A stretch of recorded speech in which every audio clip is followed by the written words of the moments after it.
Now, Washington Mornings on the Mall. At AM 630.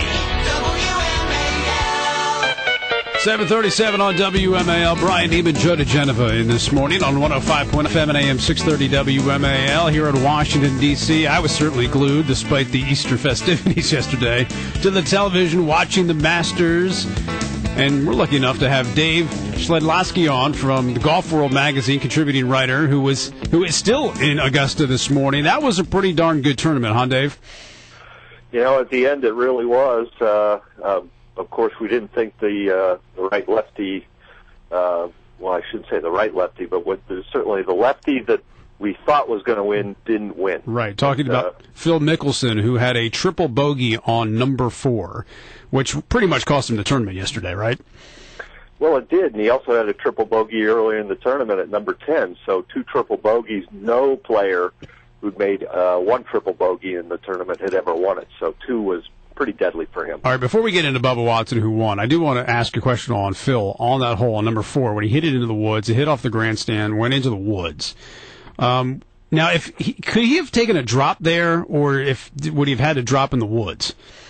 Yeah, that was the problem. He would have had to drop in the woods. The discussion that a lot of us had was what was he going to accomplish by trying to advance the ball on the second shot that obviously moved only a foot, when now, he's essentially not any better off than if he'd gone back to the tee, and in fact, he probably would have been better off going back to the tee. The other question I have, I don't know if anybody asked him in the press conference afterward, why did he hit left-handed? I mean, why did he hit right-handed? Why not just, hack at it left-handed? It seemed to me like he could get a club in there still. Nobody asked the question except to say, what was the point in trying that second shot? That was really right-handed, left-handed, whatever. Yeah. It's certainly one of the best in the short game in the world, and escaping and so forth.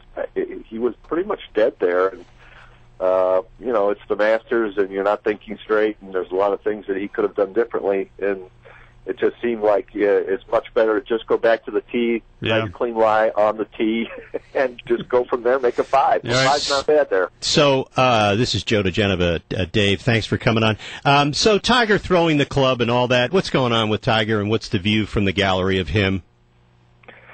Well, the view is that we really did think there'd be a little bit of a different Tiger after all of the personal trauma from 2009. Maybe he'd matured some, maybe he'd understood his place in the game a little better, and what we're seeing is he's putting a lot of pressure on himself is sort of the view here. He's just trying way too hard in a major championship, trying to catch Jack, and all that frustration is oozing out. He's behaving like an 11-year-old, and it's not good for the game.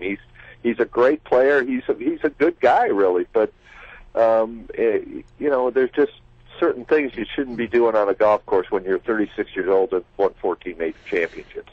All right, we haven't even got to Bubba Watson yet. He wins the Masters. Guy named Bubba from Florida. Who is this guy? Now, people who follow golf know Bubba Watson for quite some time. He's one of the longest hitters on the tour. But who is Bubba Watson for those people who don't follow golf, maybe just occasionally watch it during the majors? Well, he's from Baghdad, Florida, and he's very good friends with a couple of other guys from the same high school. Boo Weekley went to the same high school, and I'm sure people know Boo Weekley, too, from the Ryder Cup and some other things, and Heath Slocum also went to that school. So 3 guys from the same place. Bubba's just prodigious, self-taught left-hander, just kills the ball.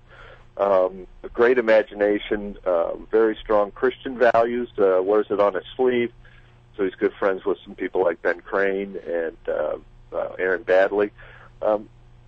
He's just a very normal guy. When he won a tournament last year in San Diego, questions about who he is, he says, "I'm just a guy named Bubba from Baghdad, Florida." I had to say, I thought it was amazing last night after he won on the second playoff hole. All the other guys who he's friends with, close on the PGA Tour, were there to greet him, to congratulate him. I don't think I've ever seen that before, where other PGA players actually stand and stick around and follow the guy around when he wins, there to hug him. I mean, that shows you that he's a pretty likable guy.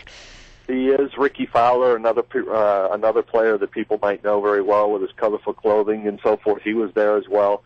Yes, he is well liked, and it's because he's just so normal. And I don't know how people translate normal these days. Different parts of the country. But for all of the fame he's had and some money, he did a few months ago buy the General Lee car from Dukes of Hazzard. I don't know if people know that TV show. Right. Cost him a couple $100,000. That may be the most extravagant thing this guy will ever buy. He's got the green jacket and the General Lee. That's pretty good life right there. That's pretty good. Green and orange. I'm not sure that goes together, but it's what it is. What was the deal? Why did he have a pink driver? And he wore white. It looked like he wore the same outfit for 4 straight days. What was behind that? Not sure on the outfits, except that the green jacket looked really good in the end on it. But the pink driver, he had a pink shaft for years, and this year they incorporated with Ping a pink driver that is part of a charity campaign on his behalf for different charities that he started. And every time he hits a drive over 300 yards, Ping and some other of his sponsors donate money. And since he can hit a wedge 160 yards like he did on the second playoff hole yesterday, a drive of 300 yards really isn't all that tough. All right, so finally, the shot he made on number 10 on the playoff hole in the woods, that hook, that cutter, whatever he wants to call it. What was it? I mean, does that go down as one of the greatest shots of all time, or at least maybe the greatest shots in the Masters? That was the discussion last night, is where do you place that shot? I think it has to be one of the greatest when you consider that it was a playoff and where he was. I mean, we all remember 2010, Phil Mickelson from behind the tree at 13, won a great shot under pressure, but not the kind of pressure that is a playoff when you haven't won a major. Phil at least had already won and so forth. We really couldn't think of too many shots that were tougher and more pressure-packed than that one. So, yeah, I think it does go down as one of the best. All right, Dave. Thanks for getting up early for us. We appreciate it.